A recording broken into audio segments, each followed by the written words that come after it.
अब भर्ने होइन त आइपिओ। तपाईँ हामी जस्तै सर्वसाधारण जनताका लागि फेरि अर्को नयाँ कम्पनीले आइपिओ निष्कासन गर्ने भएको छ।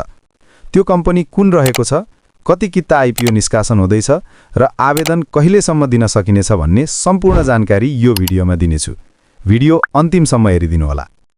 म्यानुफ्याक्चर सेक्टर अन्तर्गत रहेको सोपान फार्मास्युटिकल लिमिटेडले सर्वसाधारण जनताका लागि 34,74,900 किता आइपिओ शेयर निष्कासन गर्न लागेको हो।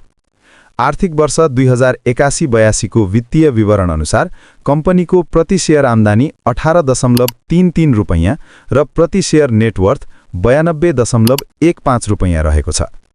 यस कम्पनीलाई केयर रेटिङ्स नेपाल लिमिटेडले केयर NPB-IS रेटिङ प्रदान गरेको छ, जसले कम्पनीमा दायित्व भुक्तानी सम्बन्धी उच्च जोखिम रहेको सङ्केत गर्दछ। आइपिओ निष्कासन तथा बिक्री प्रबन्धकमा NMB क्यापिटल लिमिटेड रहेको छ। प्रति शेयर 100 रुपैयाँ अंकित यस आइपिओमा वैशाख 2 गतेदेखि वैशाख 6 गतेसम्म आवेदन दिन सकिनेछ। के तपाईँ यो आइपिओमा आवेदन दिनुहुन्छ? कमेन्ट गर्नुहोला।